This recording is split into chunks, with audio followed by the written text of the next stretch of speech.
Subay sa gikatawong super typhoon nga maigo dinhi sa Sugbo karong Huwebes o Biyernes, Cebu City Disaster Risk Reduction and Management Council nangandam ng daan. Andrea Patenia, Sugin Limi.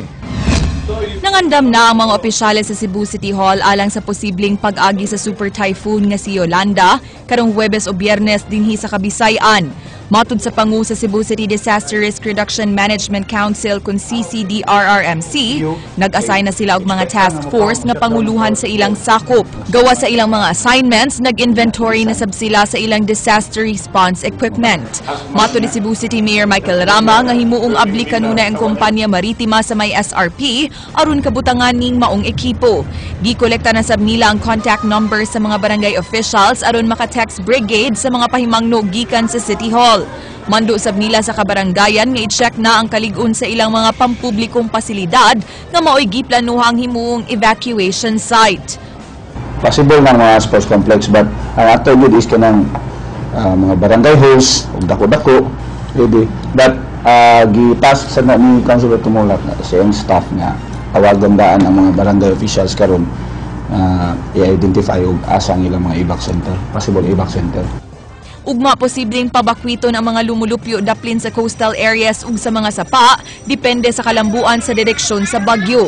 Ang Cebu City Hall mao'y himuong Incident Command Center, apan kundi kini magamit, himuong alternatibo ang Cebu City Sports Center o ang Cebu City Public Library. Tambag sa CCDRRMC sa mga konstituwente nga di magsalig kanila, kinahanglan mag-andam sab unta og pagkaon, tubig, radyo ug first aid kit sa balay. Sa public dapat dili mahadlok, di mahadlok, di kita kapugong kay natural man siya, no? Maabot man yun ang ato lang ni ampol ta.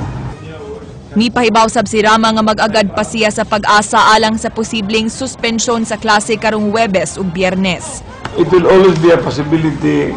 We're talking about heavy rain, but we need to be guided by pag-asa. May paano province niyo? Kaya dito tag-hasmag niya. Berting inita, tawa niya. Andrea Patenia, News 5.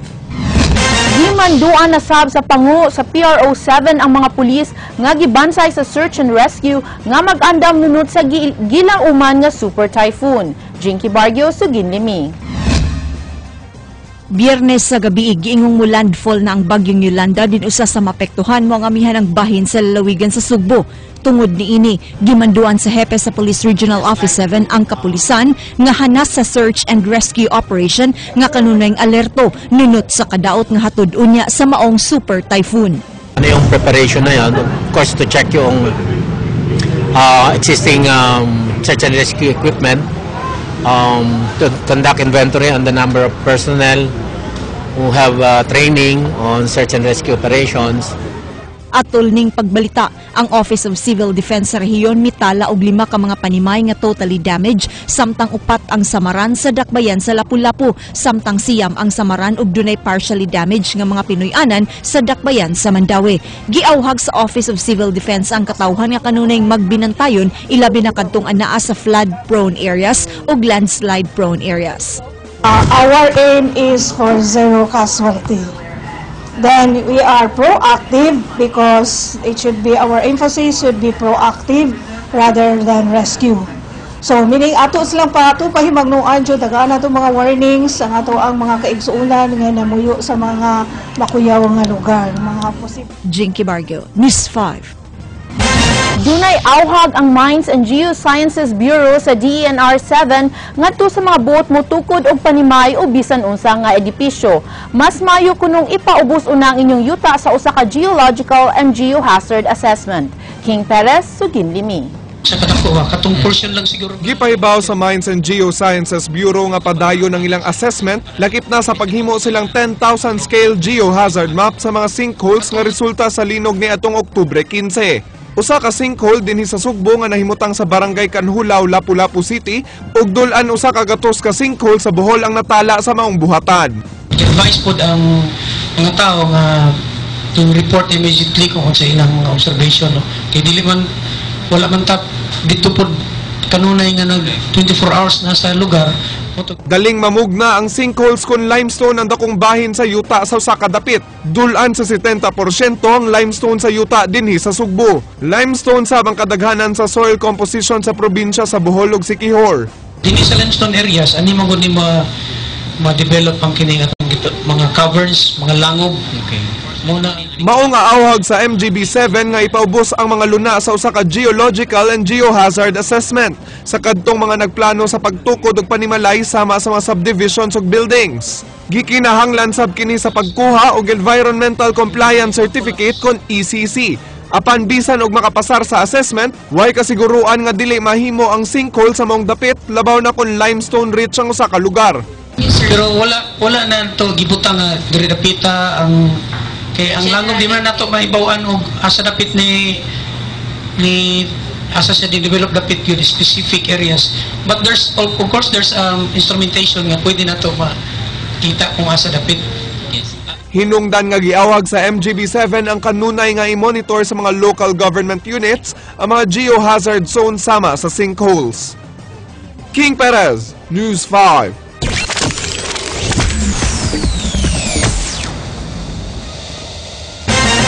Masayran ugma kung isuspenso ba ang klase sa lalawigan sa Sugbo sugod sa adlang Huwebes. Kiniagi og pagpangandam sa gibanaban ng kusog nga bagyo nga gipaabot karong hinapos sa semana. Ryan Sorote, Sugin Limi. Si Department of Education Cebu Province Superintendent Dr. Arden Munisit mismo ang mihangyo sa gobernador nga sayuhon ang cancellation of classes aron mas luwas ang matinun-an sa kalungsuran. Matod ni Munisit nga pirmi na lang nga mauwahi ang deklarasyon sa mga local government units nga way klase kung maglain ang dagan sa panahon. Sagad usab nga naana sa mga tungaan ang mga estudyante panahon nga dunay cancellation of classes. There are several schools man in the mountain barangays nga we will not be able to receive our SMS. So usually, if mag-suspend ang klase, maabot na ang mga estudyante po dito. Now, we agreed here na by Wednesday siguro, by noon, ma-announce na kita ang DepEd na isuspend lang muna ang classes. Whether the typhoon comes or not, di lang tamo kumpiyansa ato iya pong ipasuspend ang classes. Gipanguluhan ni Davide kaganihang buntag ang emergency meeting sa Provincial Disaster Risk Reduction and Management Council alang sa nagsingabot nga bagyong Yolanda.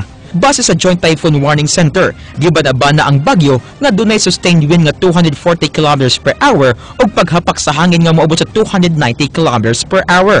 Gibana-bana nga maglandfall ang bagyong Yolanda sa Giwan Eastern Samar karong Biyernes sa alas 8 sa buntag ug moagi sa Tacloban City, San Isidro Leyte, dayon ngadto sa Visayan Sea. Labing ulahi nga kusog nga bagyo nga nasinati sa Sugbo ang Ruping nga miigyo ni adtong Nobyembre 9, 1990 nga dunay gikusgon nga hangin na 280 km per hour.